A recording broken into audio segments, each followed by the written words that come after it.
Bobrok, itu adalah kalimat yang pas untuk manajemen saat ini. Kenapa gue bilang kayak gitu? Karena banyak hal terjadi dengan Persija yang saat ini sedang tidak baik-baik ini. Itu diakibatkan bukan hanya karena pelatih, bukan hanya karena pemain.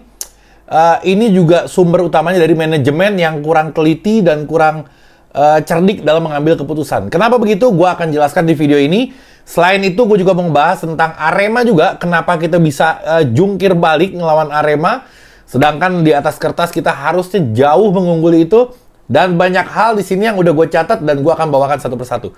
Tapi sebelumnya gue mau kasih tau ke kalian, walaupun lu udah bertanya-tanya di dalam hati, gila si Ilan itu pakai baju apa ya? Ini dia. Ini produknya Faidi, sohib gue. Jakarta Never Ending Glory. Ya salam. Ini belakangnya gue kasih lihat dulu sebelum gue jelasin. Gila, luar biasa. Kenapa gue promoin ini? Karena lo kalau misalkan di stadion, lo ngelihat banyak dari officialnya Persija yang pakai baju kayak gini. Ada beberapa model, tapi ini yang paling oke menurut gue, dan ini yang model paling terbarunya. Kalau mau beli, lo sebenarnya bisa ke Instagramnya, tapi gue kasih yang lebih mudah. Lo ke Shopee gue. Jadi gue ada Jakarta Circle, wadahnya itu brand baru gue. Dan ini gue jual di sana. Lo ke Shopee-nya, lo pilih-pilih baju di situ. Ada official store juga, ada official merchandise juga di situ. Ada kaos-kaos di situ juga, ada ini juga. Jadi lo masuk ke Shopee-nya, lo pilih-pilih di situ. Ya salam, pasti keren luar biasa. Oke, gue mau langsung ke pertandingan kemarin sedikit. Nanti gue akan bahas hal lain. Jadi lo pantengin terus sampai kelar nih video. Jangan di skip-skip. Nanti lo ketinggalan informasinya sampai akhir video, lo melongo bingung tadi gue ngomong apa. Makanya jangan di skip. Oke, gue mulai. Yang pertama, gue mau ngeliat dari komentar dari anak-anak Jackmania. Gue selalu bertanya ke anak-anak Jackmania ketika setelah game, gimana pendapat kalian tentang game ini, pertandingan ini? Banyak komentarnya, bahkan bagi gue, komentar-komentar dari anak-anak Jackmania ini lebih cerdas, lebih hebat dibanding para pengamat, dibanding manajemen, dibanding mungkin analisa-analisa dari Persijanya itu sendiri. Karena dia ngeliatnya dengan ketulusan. Salah satunya gue baca kayak gini. Pergantian blunder katanya. Gue akan sensor namanya ya, karena takutnya orangnya mau dirahasiakan, takutnya ntar gue publis, dia ngambek. Jadi gue berusaha sensor. Babak pertama enak. Witan sama Abi diganti. Oke? Jadi pergantian Abi dan Witan ini paling disorotin sama anak-anak Jackmania. Dibilang ini awal mulanya goyangnya permainan Persija. Gue juga mempercayai itu, tapi ini hanya salah satunya dari beberapa hal yang menyebabkan Persija kemarin gak jadi menang. Gue ngelihat ada kesalahan di Dol, ada kesalahan di Andre Tani, kiper, ada kesalahan di pemain tengahnya. Ini banyak hal. Jadi kita nggak bisa sebenarnya menyalahkan satu atau dua pemain, tapi kayaknya ini hasil dari ratanya para pemain yang berbuat kesalahan. Dan gue juga di sini nggak melulu Thomas Doll itu sempurna. Ya namanya manusia pasti bikin kesalahan. Mungkin ini kesalahan dia. Gue juga ngeliat kayak gitu. Pergantian pemain yang lebih yang nggak tepat. Terus dia terlihat cenderung kalau udah menang ini lebih milih bertahan. Gue ngeliatnya kayak gini.Gue sedikit jelasin ya. Kenapa dia? Gue tadinya kecewa. Gue bilang, wah kenapa jadi bertahan? Gue kayak nonton Serie A Italia. Gue bilang nih. Kayak nonton Milan gue. Kalau udah menang 2-1 bertahan abis kayak zamannya Ancelotti dulu. Tapi di lain sisi gue ngeliat kayak gini. Thomas Doll harus melakukan itu karena apa? Karena udah nggak ada peluang lagi ke depannya. Kita udah berhasil menyuri 2 gol. Itu udah bagus. Dan kayaknya menurut Doll, kita udah nggak akan bisa nambah lagi nih skornya nih. Iya nggak? Karena apa? Karena penyerangannya udah kacau di akhir-akhir itu. Akhirnya Thomas Doll memutuskan untuk bertahan. Diharapkan mempertahankan keunggulan. Karena apa? Karena kalau kita tetap main menyerang, otomatis permainan kita lebih terbuka dan itu beresiko untuk diserang oleh lawan. Jadi dia bertahan, ternyata di situ justru kecolongannya. Apalagi ditambah pas Firza Andika kartu merah, jangankan kita, Thomas Doll aja kesel di situ. Dia bilang sebenarnya masih ada Akbar di situ, Akbar Ramos. Dia bilang harusnya nggak harus ada pelanggaran kayak gitu. Mau ngapain dia usil kayak gitu? Pakai harus belajar lebih clever lagi, lebih pinter lagi. Dia bilang terus harus belajar menahan emosinya. Hal-hal nggak penting harusnya jangan dilakukan. Karena apa?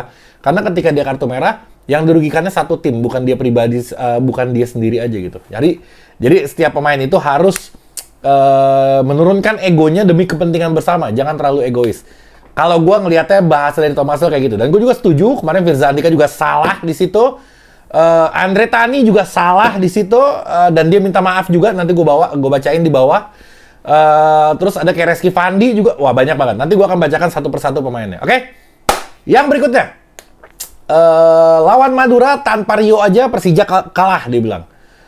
Ini orang udah main, udah bikin assist, malah diganti. Ya nggak jadi menang lah, dia bilang. Masuk akal ini orang. Ngomong kayak gitu, pergantian Rio juga selain Witan Abi.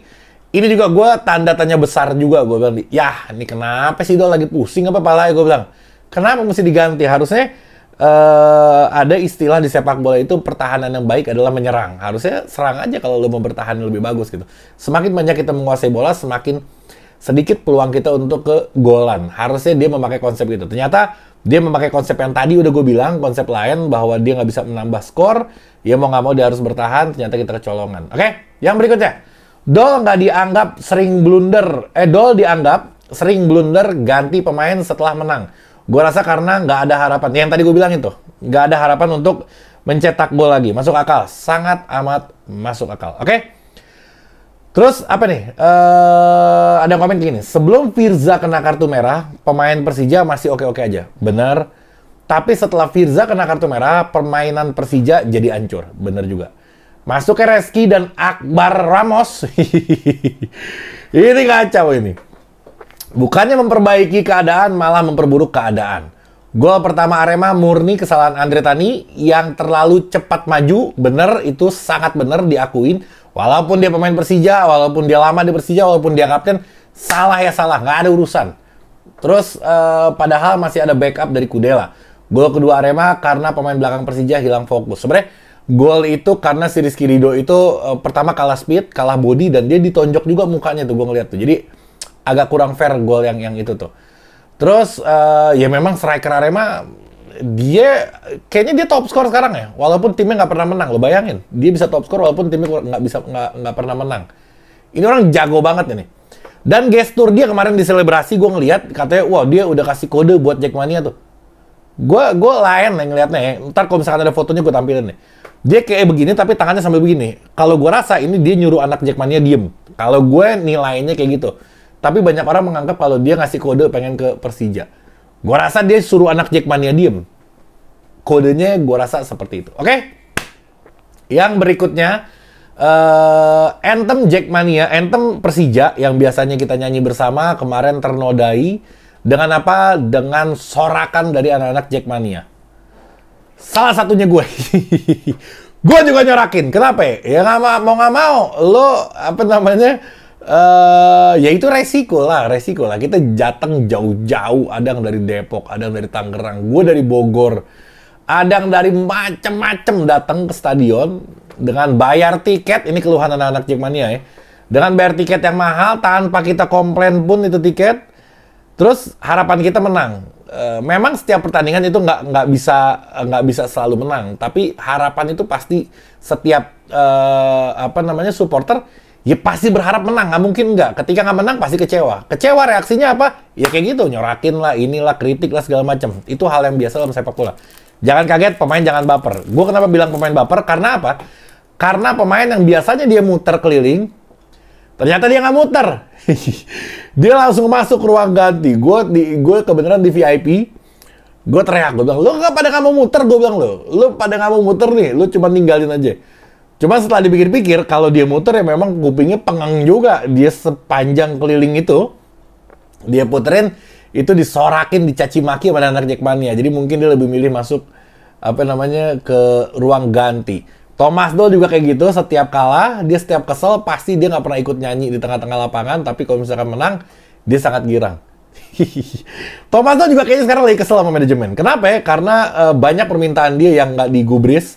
Wah, manajemen ini memang lagi kacau sih sekarang. Jadi Thomas Doll pun menyinggung di konferensi pers, dia bilang, gue juga udah ngomong sama manajemen, dia bilang ini harus nambah pemain. Berarti yang sekarang dinilai kurang sama dia.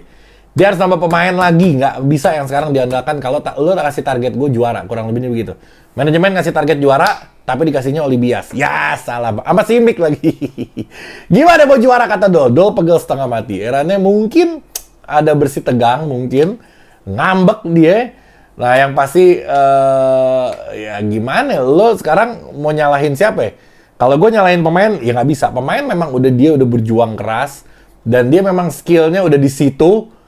Terus nyalain pelatih, nggak bisa, ini pelatih udah top nih, pelatih kelas dunia. Kayaknya bukan di situ, salahnya di manajemen yang permintaan dari pelatih nggak diturutin. Gua rasa itu. Oke, lanjut, gue mau ke komentarnya dari Thomas Doll. Dia bilang kayak gini, gue bacain. Tentu saja pendukung kami kecewa karena kami memiliki kemungkinan untuk mencetak gol ketiga buat menyelesaikan pertandingan, tapi gagal. Siapa ya? Akbar Ramos, gila depan gawang, sundul, pak, matanya kelilipan rambut. Sayang banget Akbar itu. Aduh, itu peluang emas dia kalau misalkan dia ngegolin. Aduh, harusnya gol itu. Apa, aduh, gua heran deh. Tapi ya itulah sepak bola. Nasib Akbar kurang bagus, nyundul malah melecot dia ke pinggir dan dia jungkir balik ke belakang. Kacau Akbar. Oke. Supporter juga tidak senang karena mereka memberikan segalanya selama 90 menit, disadari oleh Thomas Doll, untuk mendukung kami, dia bilang. Mereka selalu berada di belakang kami, mereka juga ingin kami naik di klasemen, dan kami lupa dengan itu, dia bilang. Keren ini merendahkan diri, meninggikan supporter. Wah, ini profesional sekali nih orang, oke? Terus, kami kebobolan 2 menit sebelum pertandingan berakhir. Maksud saya, ketika saya duduk di stadion dan mendukung tim, tentu saja saya kecewa. Tapi kami membutuhkan satu sama lain. Maksudnya tim butuh supporter, supporter juga butuh tim. Jadi kita saling simbiosis mutualisme. Kita saling membutuhkan.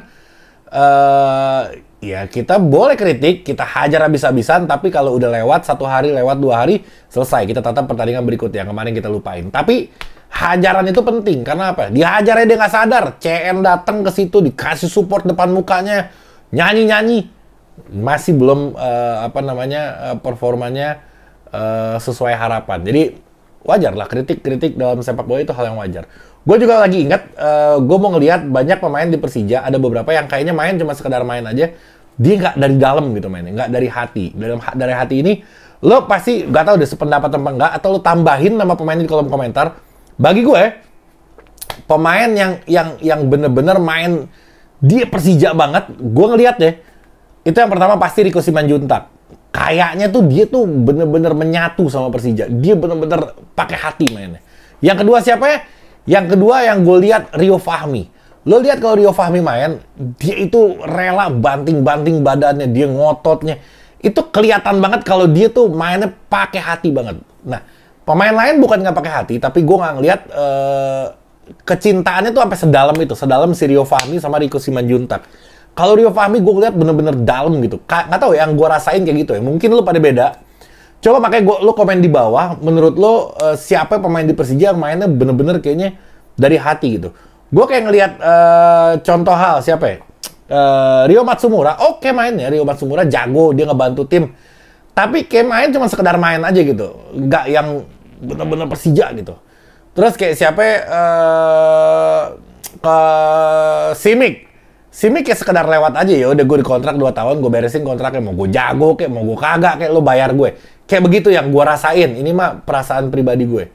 Mungkin lo sama atau enggak. Tapi kalau yang tadi gue bilang 2 orang itu, Rico dan Rio Fahmi, mungkin ada beberapa orang gue lupa. Tapi gue yang keinget di gue sekarang ini, sekarang saat gue ngomong ini, itu Rico dan Rio Fahmi. Kayaknya bener-bener dari dalam hati dia, oke?